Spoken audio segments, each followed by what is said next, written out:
I can't see myself. I don't like this. Oh, here we go. It's Jeffrey. It's me, Jeffrey, and it's week 7. How we ended up this way. Here we go.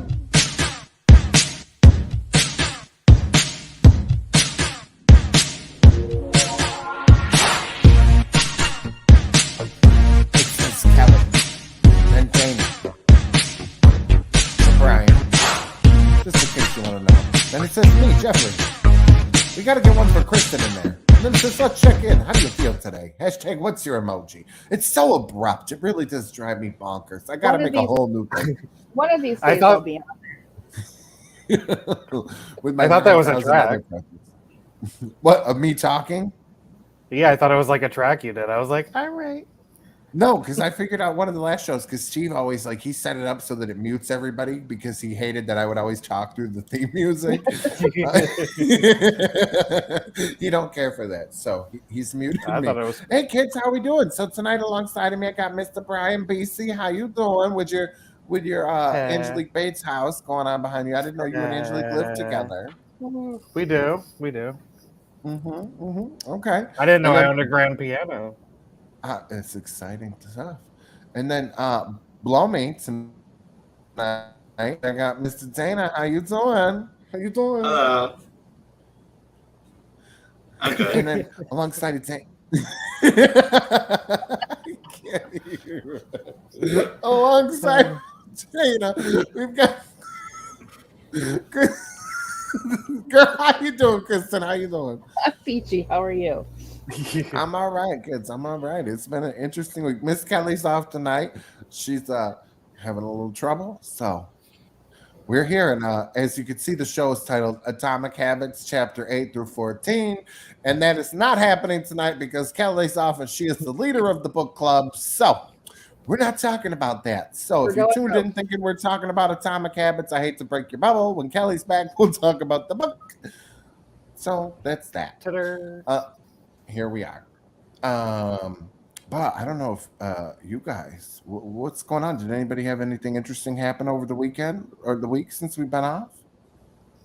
Anybody? My husband smashed our car in. What had happened was, Brian, what? Well, no, what had happened was last night we got all of a sudden this lake effect snowstorm. We got a whole bunch of snow. Oh my God, we got 6 or 8 inches. You know, I'm bad at it. That much?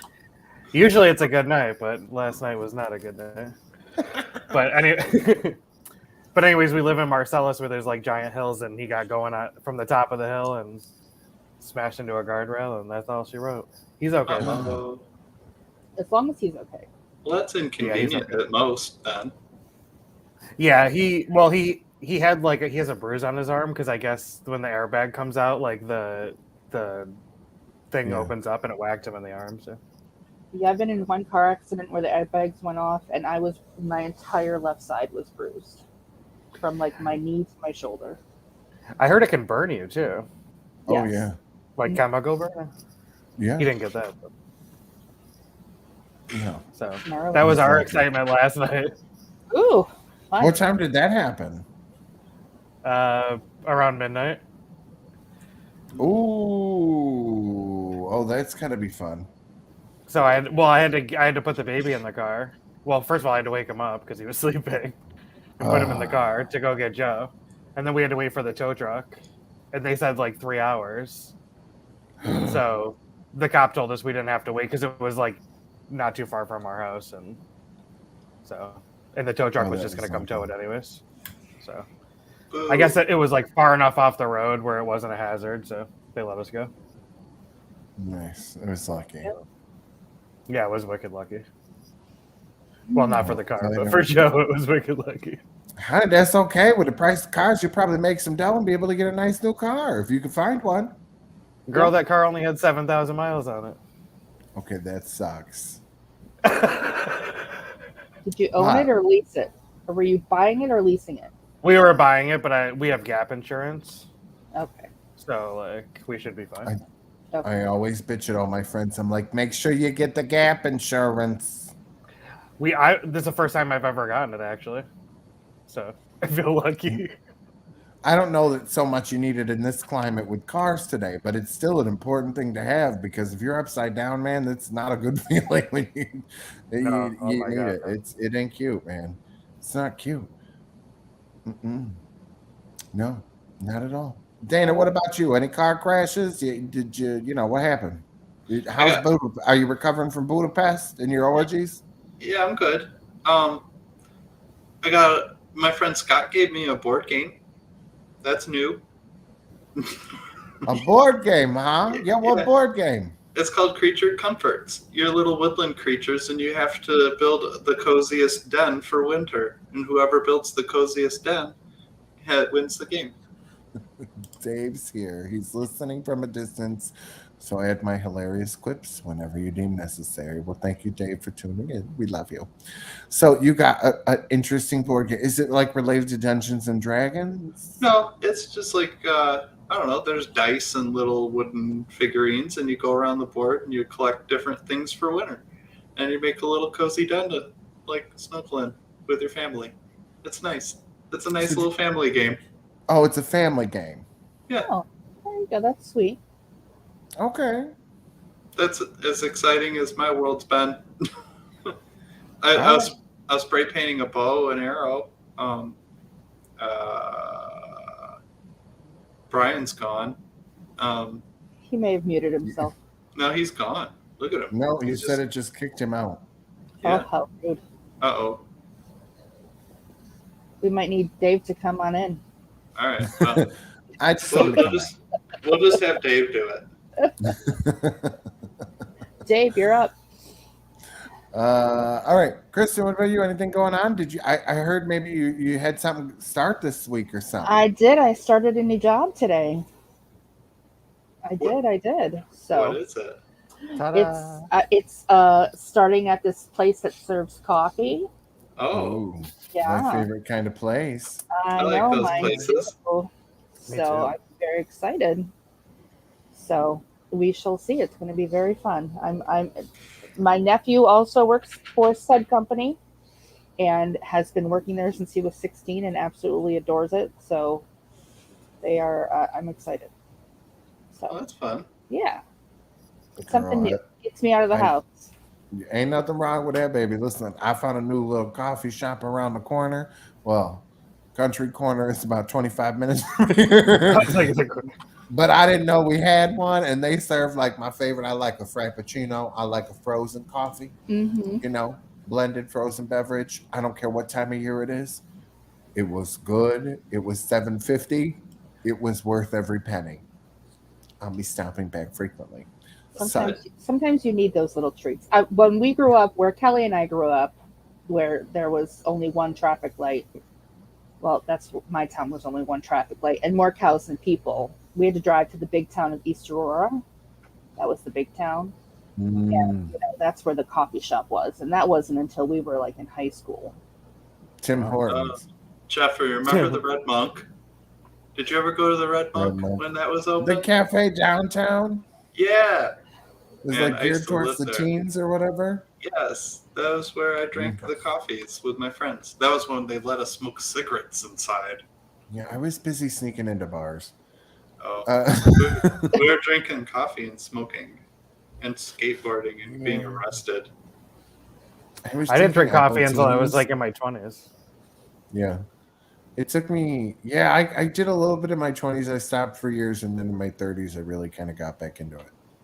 I started when I was like 2 or 3 and have not stopped, and I'm going to be 45 next week.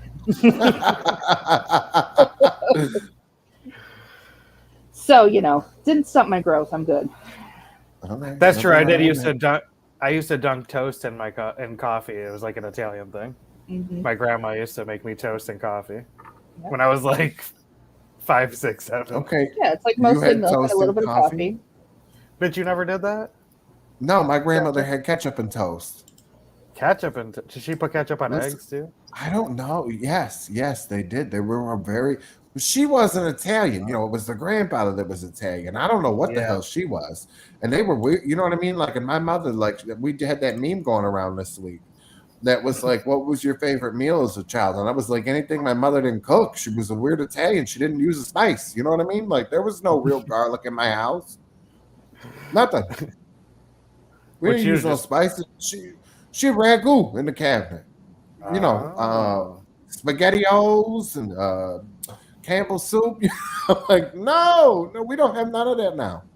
No, we don't. My dad is Hungarian, and we had like crazy like sausages hanging from the ceiling and like peppers That's cool. Yes. that they used to like hack off, and yeah, that's what we grew up with. So That's Yeah, cool. see, I'm not even sure what my grandmother really was like, and she would do like a hamburger gravy. Like they were poor, whatever the hell they were poor. You know what I'm like?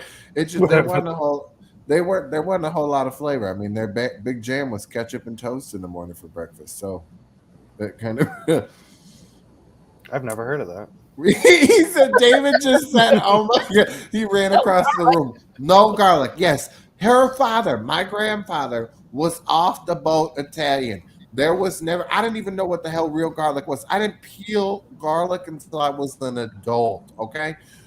I'm telling you, and I would try to add like garlic salt and powder to like the jar sauce because I cooked dinner a lot as I got older. And my mom would be like, it's too spicy. The true story. We didn't have many spices in the cabinet. Mrs. Dash was a big hit in our family there for a minute. This We is couldn't use a lot of it. Mrs. Dash, man. There was no vegetables. My mother, if she ate a salad, she would make iceberg lettuce, okay, out of the bag with croutons. She would put cucumbers in it, but she would put them out, tomatoes, pieces of pepperoni out of the bag. Wasn't even like real pepperoni. Out of the bag with some pieces of cheese. That's it. That's all that was ever in the salad. no, my favorite thing in the summer, my dad had a garden, and I had a little salt shaker in my pocket, and I would rip the tomatoes off the vine, and I would eat the tomatoes off the vine and with my little salt shaker. That was Yeah, we like didn't my have favorite thing in no, the summer. we didn't have fruits and vegetables like that in our house. We had some bananas and What? apples. That was about it. Maybe some oranges occasionally. If it wasn't for my father, like, who was a fat man who loved different things, there would be no palate. Like my brothers are very simple eaters, uh, like her. Yeah, no vegetables. No. Mm-mm. salt is spicy. Yeah, really, yeah. No, she loves her salt. Do you It's eat just anything spicy? Has me. your Me? palate involved, Jeffrey? Oh yeah, like I eat everything. Clearly, look at me. Um, Oh, sorry. Oh, I got the dogs going. Yeah, no, I get down with everything. Yeah, I don't I can't, and I mean I put too much spices in everything. I have a rule that there's never enough garlic. Well, that's true. There is never Now that enough you garlic. found garlic. Yeah. And if two people are having garlic, you're fine. That's fine. Yeah. I put garlic in everything. Yeah, I tend to overspice everything. It's kind of intense. I went the opposite. So crazy. Um so I don't know if you guys has seen this or not, but there was an article shared by the boys in Australia. Um, Let me see if I can do this. I've never actually tried to do this. Okay. So it was a story about this 21-year-old named Mackenzie, who was murdered in Australia. She had a 1-year-old little boy, and she was allegedly murdered by her boyfriend, Tyrone Thompson, who she had sought an order of protection for in October. He was arrested and convicted to 9 months before being eligible for parole, and he was released on March 9th. And he immediately contacted Mackenzie on March 25th. She was stabbed to death in her home after calling police saying he was breaking into her house. By the time they arrived, she was found outside bleeding to death. Her 1-year-old was found hiding inside of a cupboard covered in blood. The family has set up a GoFundMe to help with Elijah and to help with any costs that Mackenzie's family needs, raising him, with therapy for him. Elijah was also born with a cleft palate and has ongoing medical appointments and surgery since his birth. So if you're watching, if you can help, if you're on our page, if you could share the GoFundMe for this family, I mean that would be amazing. That's terrible. And this is becoming a common issue in Australia. Is it really hard to get an order of protection or something? Yeah, the cops just don't seem to care. I mean, we just had another story that we shared a couple of weeks ago. The same kind of a situation. Another woman we kept trying to get an order of protection. She couldn't even get it. Called the cops. Said that he was there. You know, the dude was there. You know, that he was going to kill her. They stopped. She didn't answer the door. So they went and had a lunch break.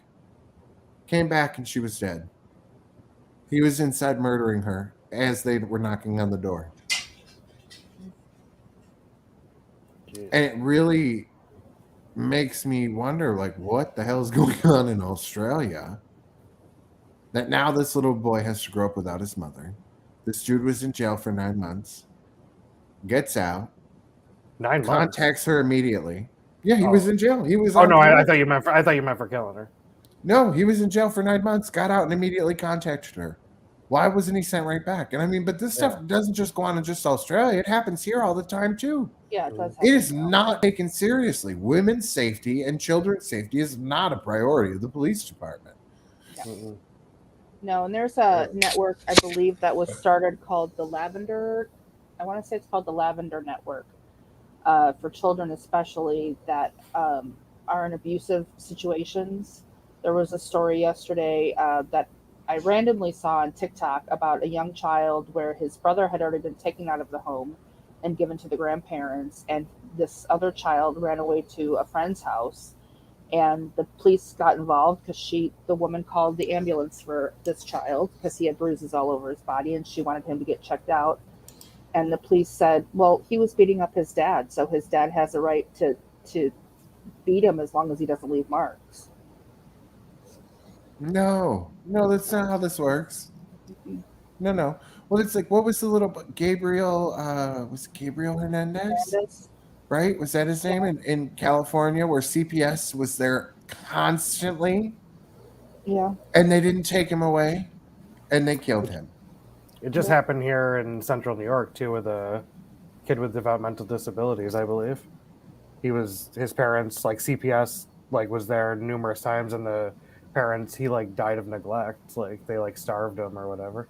I don't know the full story, so I don't want to go into it. Right. Well, but here's the thing: like this happens all too commonly. I mean, there was just in central New York, we had a murder. Happened to be somebody I know that was murdered. One of the kids that pulled the trigger. Mother was constantly investigated for murder. She just now got sentenced for being involved with a child. It wasn't child porn, but like she was a part of like child Trafficking? No, in a child sex situation. Oh. I don't think I don't think she violated a child, but I think she watched it or she filmed it, something along those lines. But CPS had been at that house constantly. And the reason why I knew about the family was because the kids were in the same foster care agency that I did private foster care for. So one of the CPS workers happened to have a child in my daycare years prior. They did nothing. They did not pull those kids out of the house, knowing the neighbors had called constantly. The mother would take off for weeks on end and leave the kids there alone. Why are these kids still at the house? Meanwhile, then flash forward, now the son's committed murder, and then the mother ends up in jail shortly thereafter. This could have all been prevented had you done your job correctly. Well, and part of the problem is, unfortunately, with our social worker network and CPS are so overworked that it's I'll agree with that for sure. It's absolutely impossible to care for. It's impossible to care for the priority when also, in the same respect, people use it also as a weapon in like divorce cases or whatever, grandparents against. Well, it's interesting too, like they definitely seem to cherry pick the cases they want to deal with. I had a case where they called me as a daycare provider and said, look, we're at a last resort here. Will you take these kids because we want to keep them out of the foster care system, but we need somebody to watch them. So the mom doesn't work, but we'll pay you to watch her kids just to keep them out of foster care. Okay. I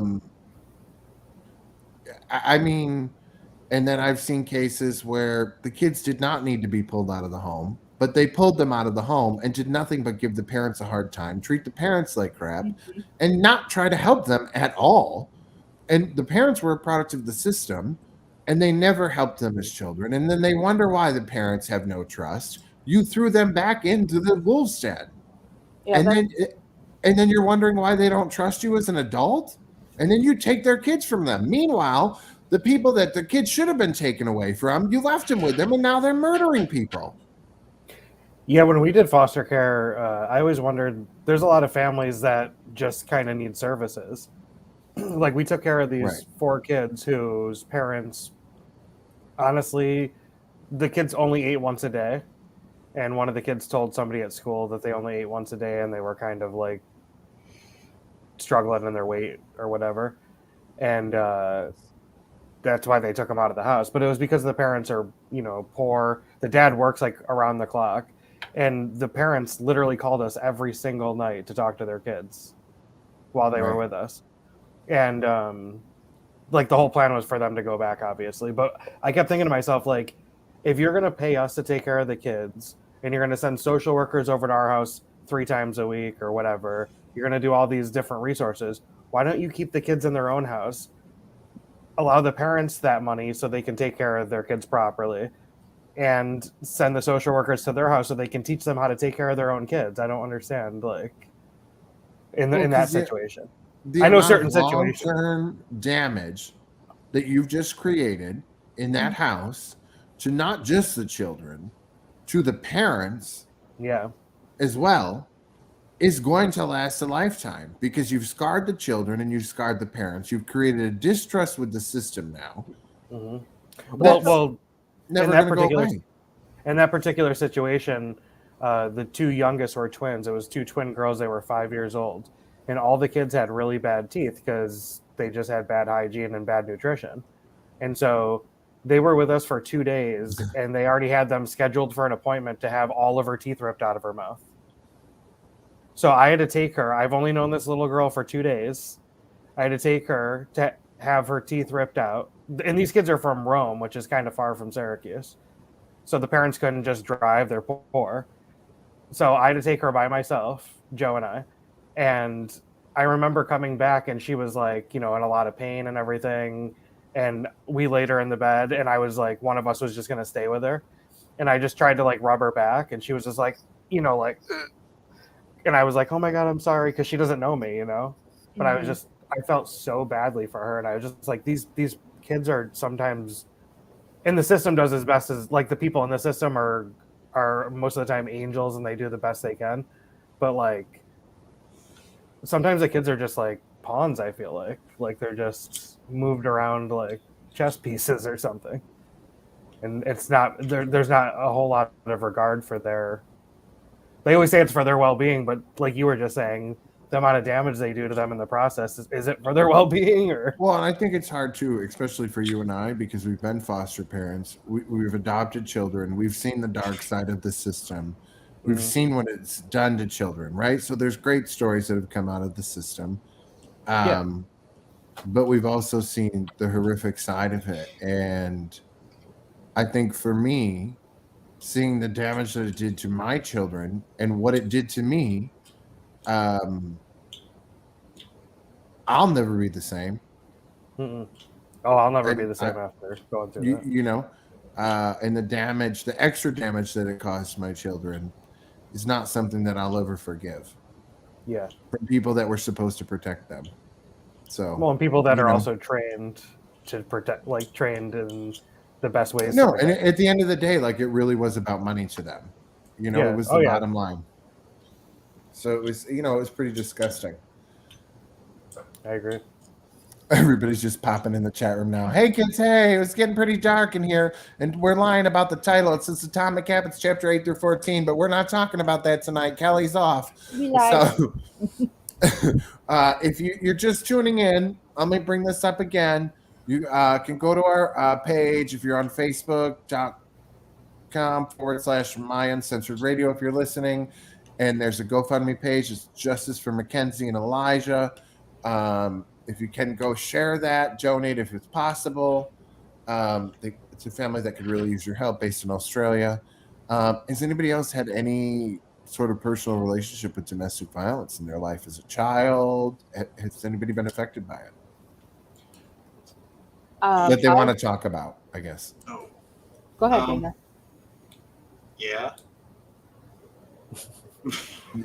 I mean, I don't know. I mean, I've had a lot of different kinds. I mean, there was like the touchy kind, and then there was the hitty kind. I mean, it leaves problems for you forever. Yeah. I mean, Wait, look at me. the Jesus same Christ. person would do that? Oh yeah, like my dad started out one way, and then when he couldn't get away with that anymore, he just started beating on me. Holy He shit. took out his frustration that way. It was cool. That's So, and then when my mom found out, she was like, "Oh well, you're ruined now." And then she stopped. Like she just kind of fed me and gave me a place to sleep. And so then I was neglected, and then she was disabled. So then I had to take care of her.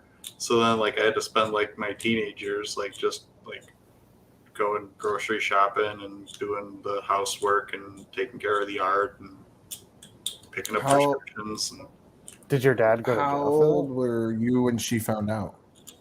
11, about 11, but it stopped when I And- was like five or six. Jesus Christ. that? When did he So- start it? Oh, before I could remember. Like Jesus.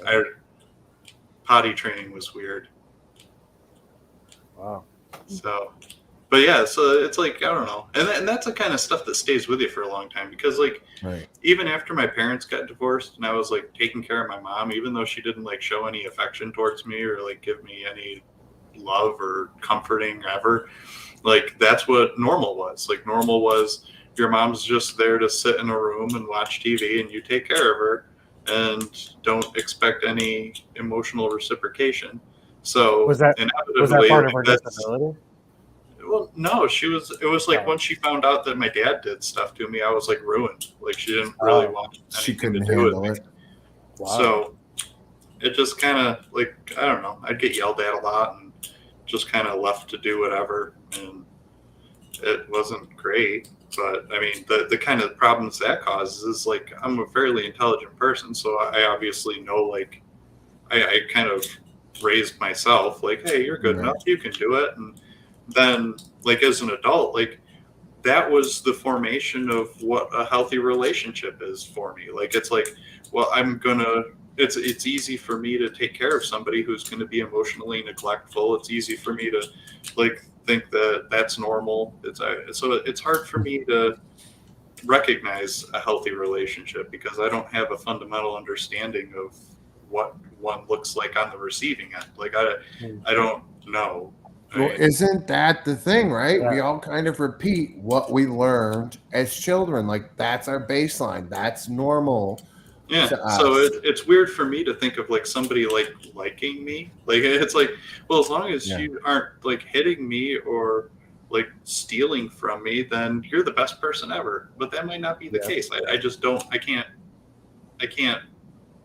put it together That's- right. That makes for like a low bar. Yeah. So all I try Yeah. to do is get appreciation and affection by doing as much as I can for people I care about, and hope that I can get some appreciation.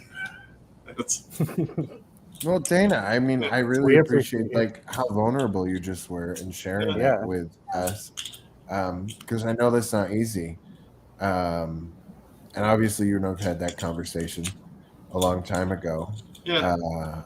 and it's pretty deep, and I think you've turned out amazing. I think you're one of the kindest and most caring people I've ever met in my life, and I think you are the greatest dad. that Yeah, I've but ever- that's the other thing. It's like you form all this self-doubt too, because you're like, am I actually a nice person, or am I just this way because I'm desperate for like affection and for people to like me?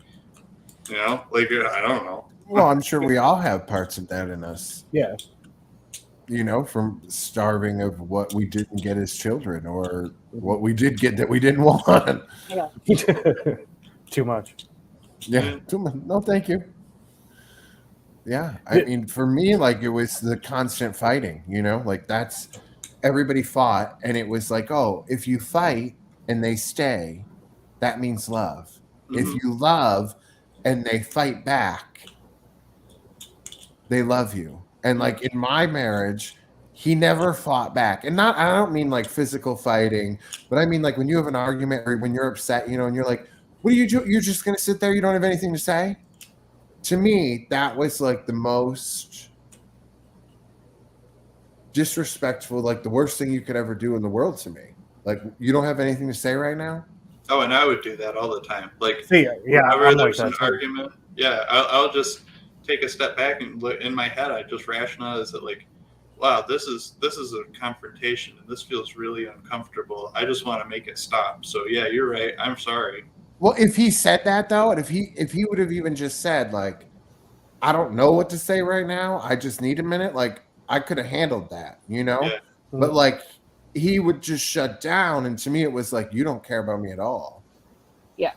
Like, and I couldn't handle that. Like that, it would like send me into a fucking tailspin of like, you don't care at all. Like you don't say, you don't have nothing to say. Like, do you not see that I'm upset, that I'm hurt? And I think sometimes people like shut down a little bit because I know like growing up in a house with like my stepdad was like a raging alcoholic and you know would scream and be violent sometimes. Like when you grow up as an adult, when that starts happening, like you retreat like almost like you did as a kid. Like you kind of shut down. Oh yeah, you're instantly, you go back to whatever age that trauma resulted from it. Like it's ingrained in you. When it happened over and over to you as a kid, like you don't have a choice. Like if I get in a situation like where it, like if I feel like it's recreating something from my childhood, some kind of discomfort, there's nothing I can do to stop the anxiety or the self-deprecation or like just even like the physical reaction. Like I'll get like a really tight knot in my throat, get indigestion, and like it's just, I don't know a way to make it not happen. Like you can sit there and like I've tried the whole meditative like mindfulness of it. Like, okay, I'm watching this happening, I'm having this feeling and paying attention to it and trying to work through it, but it never really seems to go away. Like it's always going to be there. I haven't found a way to make that. Does it lessen it? It lessens it, doesn't it? Though a little bit. I think, you know, for me, the sucky part is the more I expose myself to those uncomfortable situations, and the more I have practice, like working through them, and the more I build like reinforcement that, yeah, this is something I can handle. This is something that I can work through as a healthy adult. I have the tools to like cope with this in a normal way. Like the more I put myself in uncomfortable situations that trigger those responses, the less those responses happen as intensely. But I mean, you can't plan for anything like that. It's just, it happens just through normal day-to-day stuff. right. Yeah. When it happens, it just comes. Mm-hmm. Yeah, I mean, it'll even happen at work. Like I can, like if I feel like a pinch of a deadline coming up and I feel like I'm behind at work, like I'll like, oh shit, I'm gonna get in trouble. It's gonna be the worst thing ever. Oh my god! And like, you know, those anxiety thoughts just start rolling. And you're like, I'm gonna lose my job. My family's gonna fall apart. Oh my god! Like, I better get this paper written. Like, it's ridiculous. I had the thing where my mother would always tell me I don't deal in reality. So there was two things that I can really stick out. I don't know. It was like 12, somewhere in there, like middle school. And like her and my father, like she did try to like hide when they would fight. They'd go out to the garage or whatever. So like my brothers never noticed, but you know, I was older. I could pick up on it. And I'd said to my best friend's mom, his stepmom, you know, like, I think they're going to get a divorce or whatever. So she just kind of said something to my mom, like, oh, if you need somebody to talk to or whatever. Jeffrey said, like, you know, and of course, like that just pissed my mother off because you don't tell anybody anything. Oh yeah, because you know, You know, All our so parents, she, the same thing. right. It's like you So, keep your mouth shut. You don't yeah, talk yeah. about family Nobody. Yeah. business. So I broke the Yeah. family code, and it was like, you don't deal in reality. You're telling lies. And then, of course, years later, what do I find out? Oh, she was looking at apartments. She was going to leave him.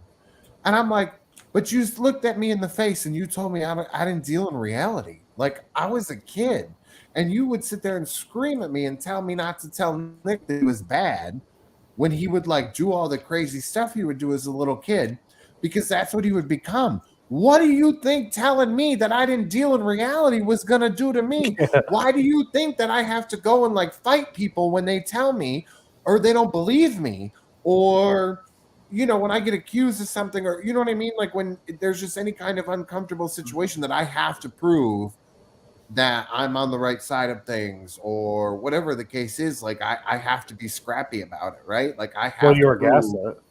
yeah, like and that was Oh kind of yeah. the thing all the time. Or like when my father and I like would get into physical confrontations, she would like yell at me to stop, and like again, the kid Mike was there. He saw the whole thing going down. The dude was pinning me to the floor. I wasn't doing nothing. And she's like, "You need to stop." And I'm screaming at her to help me. And she's blaming me. He's a grown man. I'm a 12-year-old. He's got his elbow into my neck so that I can't breathe. And I scratched him in the face because at that point I couldn't breathe. I'm doing anything I can to get away from him. Mm-hmm. And I'm the one causing the problem. And he's chasing me through the house. And my friend's like going, "What the fuck's going on?" He didn't come from a house like that. Yeah. Mm-hmm. Yeah. So all the crazy shit he would witness at my house, so I think that's why too his father, my parents never took me to his house, very rarely. His father always would come get me. He was at his dad's house every other weekend. His father always came got me. There was no questions asked, and I think that's why they always did, because they knew They knew. I want to be home. Hmm. They never, so if I wasn't at his house, I was at my aunt's house, or I was at my grandparents' house. I was at somebody's house, but I wasn't trying to be home. Mm-hmm. I Yeah, feel like I that don't- was more common back then to be like with your Oh, yeah. grandparents and stuff. Yeah. I was always out. I had a very explosive house. We had a very, very explosive physical house. And my parents worked 7 days a week. They bought a dealership that was on the brink of bankruptcy probably until the 90s. And then they took wedding pictures Fridays and Saturdays. And then Sundays, they did something else. My dad was never around. He was the constant, like, make promises, never show up for anything. And my mom would have to make some excuse up. And she worked for him. She never had her own income. It was, and she always favored my brother over me. Like, my mother and I were never close, ever. So I was always kind of by myself, and like you, like went to somebody else's house, or like was out by myself, which I think was why I was ripe for the picking to be sexually assaulted when I was younger, Yeah. because I was the only girl in the neighborhood. So like when I would go over to the neighbor's house to to play with the other kids, the older boys took advantage of that and knew they could, because I don't know any better. I had one little girlfriend who left in 5th grade, and her brother sexually assaulted both of us. And then there was another. I can still remember what I was wearing. I can still remember the place, the smell, the everything I can remember about it. Oh yeah, isn't that Isn't the it worst weird? when one of those smells brings something Yes. back? Like, Like you're just instant. somewhere and you smell a thing and you're like, Yeah, "There's that feeling. Cool." Yeah. Instantly. And I started bringing, and my girlfriend and I just talked about this. I can remember being in 7th grade and bringing peach schnapps in like a spray bottle, like a hairspray bottle, and like being in the middle of class spraying peach schnapps in my mouth. Or like there was this test and scratching myself until I gave myself a scar on my hand. Oh yeah, I'll have to I did that one. The sissy test. Yes, exactly. I still have that on my neck. Like it's still there. Yeah. Yeah, I don't know. I don't think I can still see mine. I mean, now I tell I was a cutter, I mean, that was the way I like relieved my anxiety. And, trigger warning to anybody out there listening. I mean, now to me, and it was kind of how Kelly and I started talking about this, was now I get tattoos. Like my husband knows when I say I have to go get therapy. That's what I have to go get a tattoo. Like it's a way for me to release that, Endorphins. that anxiety that's just like, Yeah. that's pent there that I just can't release any other way healthily. Which I is mean, exactly a word, but I get it. I never cut, but I would take pins and like stick them, like thread them through my hands. Oh, I used to love doing that. And like I was, you know what I mean? Like, and Did she you would ever say- like? Did you ever like sew like thread through like calluses and stuff? I didn't have callus. Bitch, I've always had soft hands. I'm a lady. I was like, I don't have calluses. Tana, what kind of a boy do you think you're talking to? No, I used to take it and it would like go back and forth to like calluses and stuff and make like a spider web on my hand out of it. No, honey. you had rough hands. Maybe Oh, you no, I just would were a never little do too rosy pomade. You know what I'm saying? You should have used some Jergens or something, babe. Honey. What? But like I love getting shots. I love needles. Like I like the pain. I do like the physical pain of it. I like that so too. I definitely can relate to that. Yeah, it's like the only way for me to like get that feel that relief of stress. And no matter how much I exercise, it doesn't come out. Like focusing on what I'm eating, it doesn't come out. Though those items have helped me focus my anxiety, that other extra step, I have to get a tattoo. And I mean, it sounds like such a first world problem. I have to get a tattoo, but I would like to go out into the woods when we lived in the country, and I would take a bunch of like glass and I would just smash the shit of it on let's like go to a rock. rage room. I need to go to Yeah, like that. Always, I'm like, because I'm like, before I had kids. Brian, don't they have one of those in Marcellus? I thought they did. They do? I think they might. Yeah, it's a Don't tell smash me room. that. Yeah, would, I need to go I'll to have to check that out. Yeah. I'll have to get back to you on that. I think I have a pamphlet. I'll have to look for it. I'll be We home should in do a a few field weeks. trip. Let's do it. Yeah, let's go. We'll film it because I'm ready. I used to once a year, like it without fail. Usually, probably maybe once a year, I would smash some kind of furniture. It would like I would just end up snapping, and Joe knew it was coming. Like, and I'd be like, just get away, and like whatever I was moving or whatever it was got destroyed.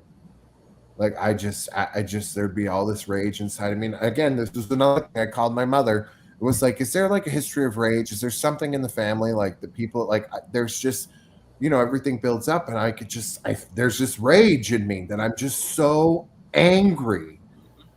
And she's like, you know what? You really are just so dramatic. There's just and just she blew it off, and I'm like, you know what, bitch? Maybe it's you. You're the problem. Like, have you ever looked at your husband and what he does? Like, maybe this came from you and him. And then, I don't know, maybe your father, he put a bullet in your mother. You think maybe that played a part in it? I don't know. And then your husband's father did the same thing. Do you think maybe your kid's calling you saying he's got a rage issue that you should listen? And is it like for you? Is it like all of a sudden? Because that's what would happen to me. Like it wouldn't build up for me. I would feel it like hit like a ton of bricks. I would feel fine, and then one thing would set me off. Yeah, it'd be like something with like usually I'd wake up and I'd be irritated. Like I don't know if it'd be bad dreams. Like, and I think usually there is something to do with my dreams. I did go to an energy healer one time, and it was really a trippy experience. It was after the murder suicide, and she said, whether it's your bag or not, whatever. But she was like, your dreams are your birthright. I'm like, oh, there's something to it, because I'm like, I notice like whenever it is my dreams, like even if they're hazy in my memory, I'm like, it affects me the next day. Mm-hmm. And it can affect my whole mood. And like, there's just some days where I'm like, I'm super irritated all day long. Oh yeah. for no reason. And I'm like, what? Why? Why am I so angry today?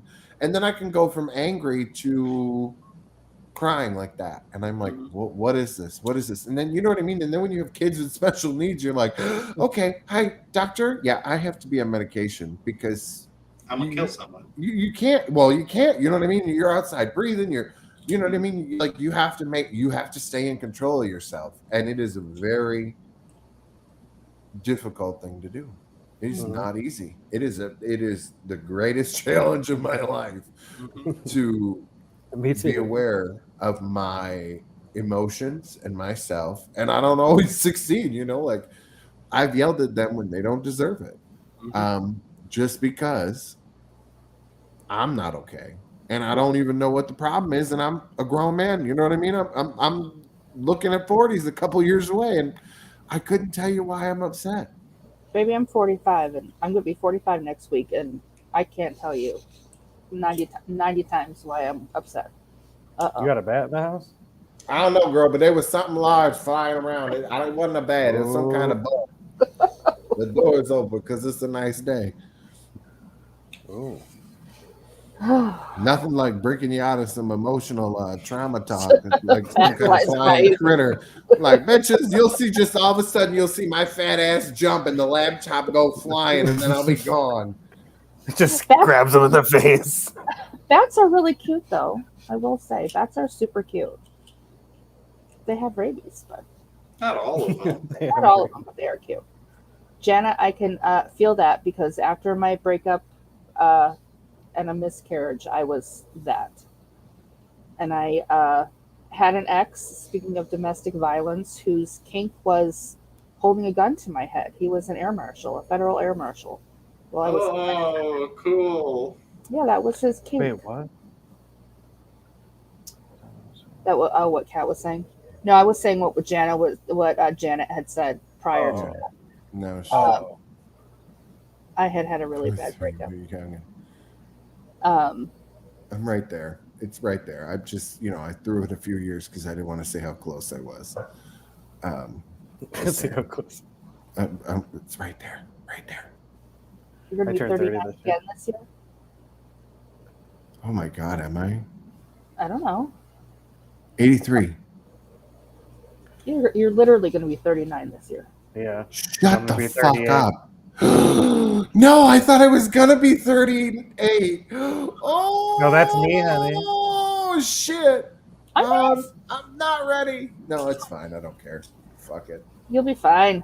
I'm just gonna keep using my Estee Lauder. As long as I don't lose too much weight too quick, hopefully my face will hold up. You know what I'm saying? You'll be good. You know, queer as folk made me totally scared of 30, and it was fine. 30 my don't really my bother worst me. year was 36. I hated everything about 36. Hated it. I And didn't now like I'm fine. I don't feel like I 33. look 45. I don't feel like I act 45. No. Like, whatever. Could care. Is what it is. Yes. Mm. And yes, Kat, that is very true. I come from, my mother's whole side is addicts. Is my mother's whole side. Both my grandparents were alcoholics. Yeah, it's Yeah, pretty and that's- interesting. Yeah, Oh, go ahead. and that's in my family. Like my grandparents owned a bar when I was a kid, but nobody drank in my family. Oh, really? I didn't really see drinking as a child. I did find out here, when I was an adult, that all the guys kind of would take off at the holidays when they'd all go outside because we had like a jukebox and a foosball table and a pool table or whatever. They'd all go out and smoke pot. But nobody really drank. I mean, maybe they'd have a beer or something on a holiday, but I never. And what did I do? It's the minute I turned 20, I was wilding out, drinking like I was blackout drunk 3 nights a week, every week for a couple of years in my early 20s. But I never saw it as it wasn't a thing I saw. Where does that come from? Your past. I mean, supposedly addiction can skip a generation. I don't know because, but like I said, both my mother's parents were alcoholics. My mother raised her brother and sister basically because there was quite an age difference. But my mother left the house at 17, married my dad at 18, and Well, I always tried Wow. to explain it to like my mom or whatever. It was like it's the only time I can get my brain to stop, and then I could just go and dance, and that's what we would do. I mean, as Brian was there, he was with. Mhm. We would dance for hours, and you didn't have to think about anything. There was no stress, and it was a safe place. We could be gay, we could be straight, it didn't matter. We could dance, we could carry on. Um, but it was the only time I could kind of like not. I was always worried as a kid what everybody else thought, and I was the yes kid. I had to do everything everybody asked of me. Um, and I hated that. And you know what I mean? I was the altar server. I taught religion to the poor kids. So anytime the school, oh, will you do this? Will you sell the candy bars? Will you go help this one? Will you stay after school and help this? Will you do this? Will you do that? I did it all. Will you babysit this one? I hated babysitting. I didn't want to watch nobody's asshole children, and I did it all. You had that And Catholic guilt, huh? yeah, and it was great. You know what I Oh, mean? yeah, Like, I was raised Roman Catholic, right, Jeffrey? Me too. yeah. Oh, until we were kicked out. We were kicked out. Until we were kicked out. I That's went awesome. to Catholic school straight through high school until I was like, bye. How do you Yeah, feel? Oh, you're gonna go to hell. You should feel really bad. You're gonna go Right. back. Well, and the crazy thing is if the school that I went to in elementary school was around today, I wouldn't even blink an eye about sending the kids there. I'd send them in a heartbeat because it was more of a nice private school that just taught some morals and values.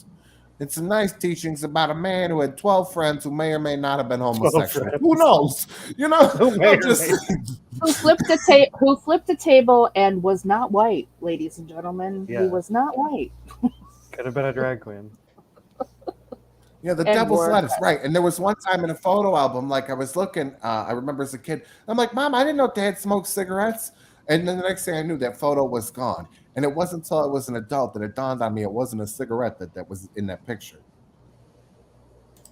Yeah. Ooh.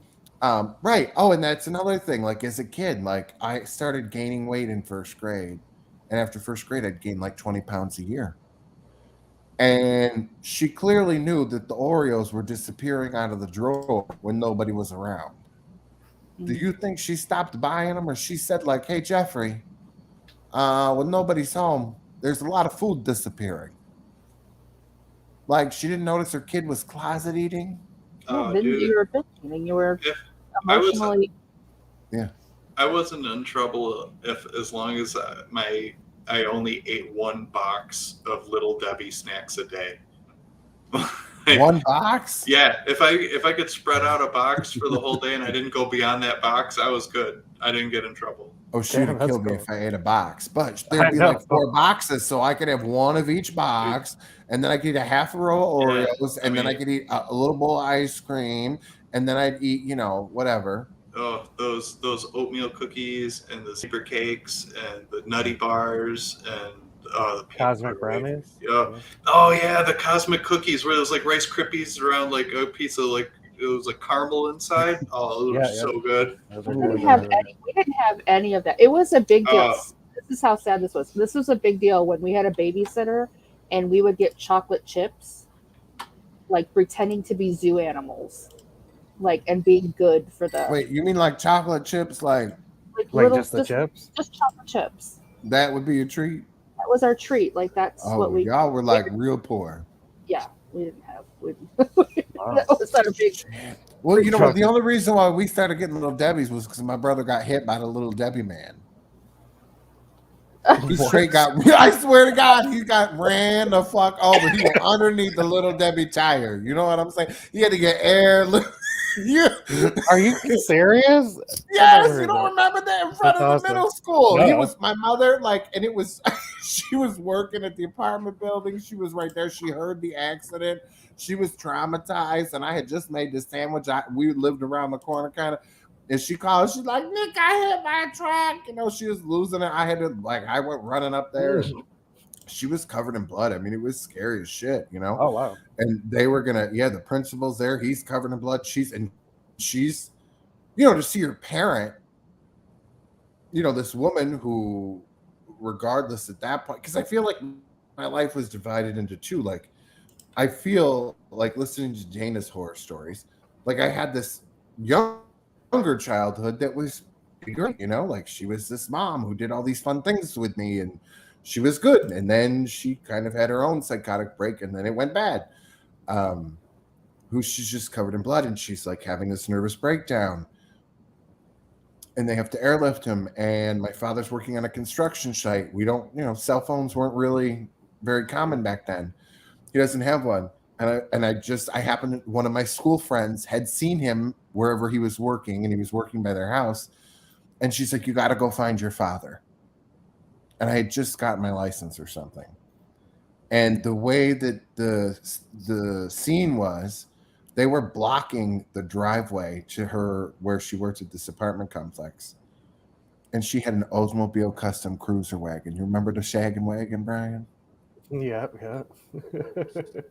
I took this thing down a hill and over a curb that wasn't, you know, that I had no business doing and flew through that. Like the police are all just looking because this big ass station wagon, it was like something out of National Lampoons.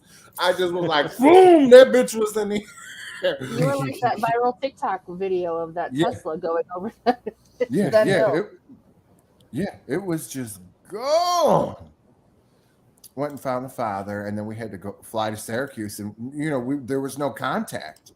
She couldn't get in the helicopter with him. We had no idea what was, you know, how bad it was because the tire was on him.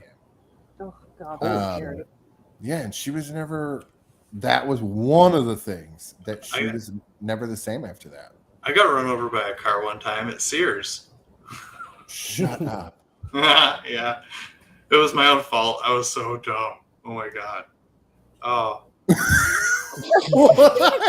What?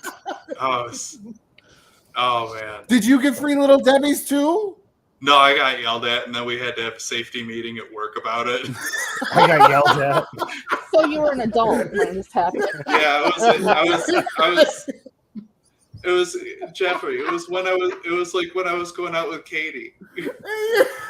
Oh my God! Wait, I think I remember this story. Okay, wait, do it. Tell it, please. Okay, yeah, I got all right, so I got out of work. I worked in the shipping and receiving, like the back warehouse part, and so like we were like the ones that loaded like the tillers and dishwashers and stuff in the back of your car after you bought it, and so I was just getting out of work, and there was this girl. Her name was Jen, and she was pulling up her friend Ashley's car. And it was like this old like 91 Chevy Cavalier, like back when they were like still like square. And so she's pulling it up, and I'm just walking out of work, and she's going really slow. So I'm like, oh, I'll be funny. So I walk up and I like bump the hood of her car, and I like do this, and I like pretend to fall down in front of her car. And then she keeps pulling forward because apparently she looked down to change the radio station right when I did that and didn't like see me at all. And so here I'm like laying flat on my back and the car's like just rolling towards me. And I'm like, all right. But like in a split second decision, I had to try to like get up and run out of the way. And I'm like, I'll probably get mangled up underneath here if I try to do that. So I just like laid down flat. And I tried to like just hope it would go over me. And so like I lay down and it starts like down here and it like pushes up into my ribs and it's like jamming my arm all underneath me on the other side, like kind of like pushing me along the road. And then finally like my arm bites in and it like pulls up on top of me and like goes like diagonal up over my shoulder. And at first I'm like, oh, I'm gonna die. And then I'm holding up a car. And I'm like, this hurts, but oh my God, I'm holding up a car. And then it started to hurt really bad. Like all the air's getting crushed out and I can feel it's like, ugh. And I'm like banging on the fender of the car. And she gets up to above my shoulder and she realizes she's on top of me and then backs back over top of me all the rest of the way over. You should have just kept going with just like that. I know. So I like as soon as the car's off of me, I like sprint up on my feet and I'm like, and she thinks I'm like dying. So she gets out of the car and she's like crying and I'm like, I'm okay. And I'm like hugging her. I'm like, I'm fine. It's okay. So I paced back and forth for a while, and all I had on was like, those like 6-pack of white T-shirts that you get like for undershirts. It was like a white T-shirt and a pair of jeans, and like so my T-shirt's all all like this whole arm, like the whole side of it's just like road rash and like bloody, and then like my chest literally has like this giant tire tread tear across the front of it, and I'm like, I gotta go. I'm supposed to pick up my girlfriend. She's gonna be mad if I'm late. And they're like, "Are you sure? Are you okay? You probably are bleeding internally." I was like, "No, I'm pretty sure I'm fine." And like, so Cough like, up some blood. I drive to Katie's house, and like on the way there, I'm just like, "Oh, this hurts so bad. I just need to lay down. I might be bleeding inside." So I get there, and she's pissed off. She's like, "Well, now it's too late to go anywhere." I'm like, "Can we just sit on the couch and watch TV or something?" Family. I don't feel good. And like, so like I sat down on the couch, and like her mom and dad are there and her sister, and they're like, "What happened to you?" And I'm like, "I got run over by a car." And they're like, "Did you go to the hospital?" I'm like, "I'm pretty sure I'm fine." Like, so this was like before I had a cell phone, and like I had 2 days off before the next day that I had to work. And so like 2 days, I'm like, the next day I was sore, but I'm like, all right, I'm not dying. I'm just sore. I just got hurt a little bit. I'm not dying. And then the next day after that, I felt a little better, and I'm like, all right, I'll be all right. So then when I go back to work, and I'm like, I'm going to wear my Superman t-shirt today. Like, so I show up wearing my Superman t-shirt, and they're like, "Oh my God, we tried calling you, but we didn't have a number that was good for you. We thought you died." Like, so it's serious. We replaced you already. Yeah, it's serious. They're just like everyone thought I just went off and died like a dog that got hit by a car. Like, You're a field cat. so then they had to have a safety meeting, and they like made me stand up there, and they're like, "Pick up your shirt," and I like pick up my shirt, and there's just this big black tire tread bruise, like in the exact print of the tire tread. Like it was like this perfect like belt of tire print across my like chest and everything from where the tire rolled over me. They're like, "This is what it looks like when you get run over by a car." They're like, "Are we gonna ever mess around in front of the driveway when people are coming up, pulling up cars?" And I'm like, "No." So they like berated me in front of like everyone there, and like all the kids my age were like laughing about it, and I was just like standing up there like. And you realize that they did that to you today, you could sue them. Oh yeah. Really? Oh. Having been a paralegal for a workman's comp firm, yes. And let me tell you, they were happy that you did not go to their insurance company. Yeah, for real. And then they berated you for it? Oh yeah. Yeah. Oh my God. Oh, that was just one of many times that I've gotten almost dead. I don't know. Like I keep, at a certain point, I was just like, "Oh, maybe I'm gonna die. This will be nice." I kind of look forward to it now. It's just kind of like, well, it's gonna happen. He's like a cat, Jeffrey. Like he's not looking forward to it, or he's not looking for it, but he's open to it if it happens. The He wouldn't be opposed. The last time was Ecuador. He was telling us all about that. Yeah, well, I didn't almost die there. Well, no, I did almost die in that lake when I got stuck in a lake. I got stuck like waist deep in this lake mud bog that was like trying to pull me under. And like everybody's just watching me trying to get out of there, and they're like, "He's getting deeper," and I'm just like standing there trying to yank myself out in my underwear. It was pretty bad. I almost died that time, I guess. Yeah. This one talk about she tried to run her husband over once. Yeah. I need to know that story. We're gonna have to have her on to come tell us about it. I want to hear about You gotta that. aim for like the neck or something. People are surprising. You gotta aim for the neck. Like a the grandfather that shot my grandmother, I tried to run him over. Oh yeah. Mm-hmm. Yeah, but the transmission slipped on the car. It was my friend's. It was a 1989 or 90 Lexus, and it was real hood. Like the steering wheel was duct tape, like the airbag had gone off. You know what I mean? Like the muffler was non-existent, so it was super loud. Well, he wanted and to come.